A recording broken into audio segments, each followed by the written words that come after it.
Two cops tore up a single dad's complaint, then the chief made the whole station stand and salute him. The two officers laughed as they tore a single father's complaint into pieces, letting the scraps fall onto the police station floor. They thought he was just another tired man with worn-out clothes, a battered bag, and nothing powerful enough to make them listen. But 20 minutes later, the police chief walked through those same doors, saw the pieces of paper on the floor, and did something that left the entire station frozen. He ordered every officer to stand and salute the men they had just humiliated. Before we continue, if you believe kindness still matters, that people deserve second chances, and that doing the right thing can change a life, please like this video, share it with someone who needs hope, leave a comment, and subscribe to Echoes of Kindness. Your support helps us bring more stories of courage, compassion, and humanity to people who need them. Daniel Carter had learned to live quietly.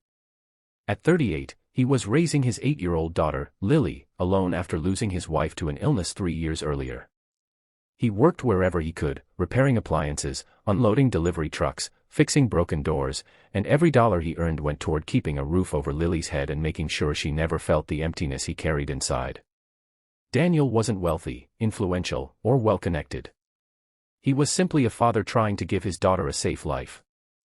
One rainy Tuesday morning, Daniel walked into the North River police station carrying a brown folder against his chest.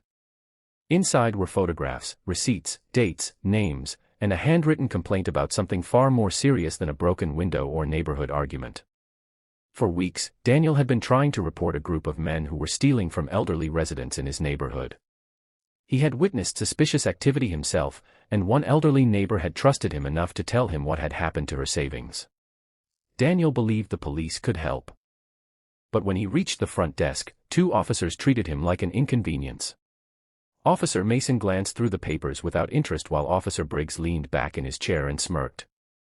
They told Daniel that he was wasting their time and that his complaint contained nothing useful. Daniel calmly tried to explain that he had photographs and transaction records, but the officers had already decided what kind of man he was. To them, he looked poor, nervous, and powerless. Then Mason grabbed the complaint, tore it straight down the middle, and dropped it onto the floor. Briggs laughed and told Daniel to go home and take care of his own problems. Daniel stared at the torn pages for several seconds. His hands trembled, but he didn't yell. He thought about Lily waiting at home, about the elderly woman who had trusted him, and about how many people might suffer if he simply walked away. Instead, Daniel slowly bent down and collected every piece of paper. He placed them carefully inside his folder and stood again. He had tears gathering in his eyes, but his voice remained steady.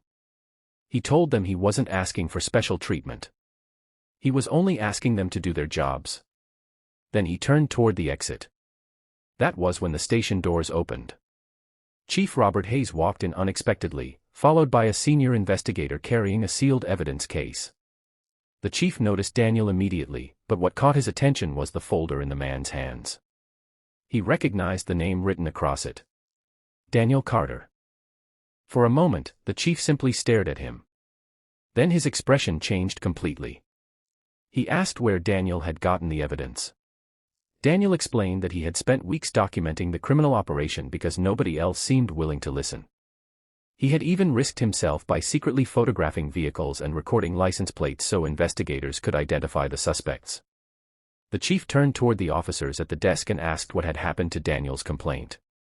Neither officer answered. Then the chief looked down and saw the torn pages scattered across the floor. Silence filled the station. The chief carefully picked up one piece of paper and read it. His face became serious. The information Daniel had gathered matched an investigation that had been stalled for months. Daniel's evidence didn't merely support the case, it connected several suspects to a larger theft operation targeting vulnerable elderly people. But there was another detail Daniel hadn't known. The chief had been personally searching for someone brave enough to provide reliable evidence from inside the neighborhood.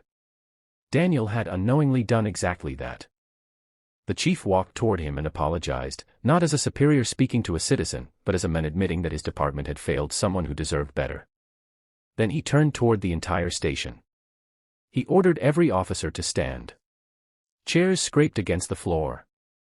Conversations stopped. One by one, officers rose to their feet. Then the chief gave the order nobody expected. Every officer in the station raised a hand in salute toward Daniel Carter. Daniel's eyes filled with tears. He had walked into the station believing that nobody cared about his voice.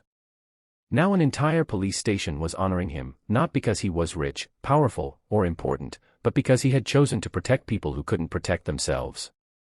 Officer Mason and Officer Briggs stood silently, their earlier laughter completely gone.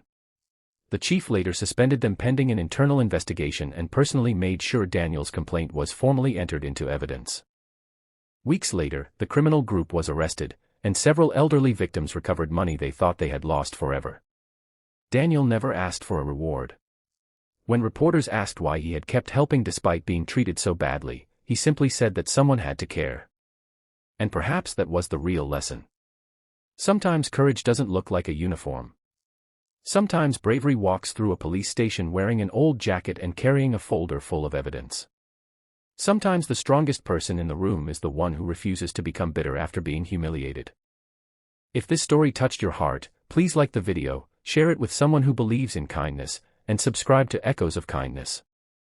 Your support helps these stories reach people who may need a reminder that goodness still exists. And before we end, comment, "I will always choose kindness," if you believe doing the right thing matters, even when nobody is watching. Because Daniel Carter walked into that station as a man nobody wanted to hear. He walked out as the man everyone stood to honor.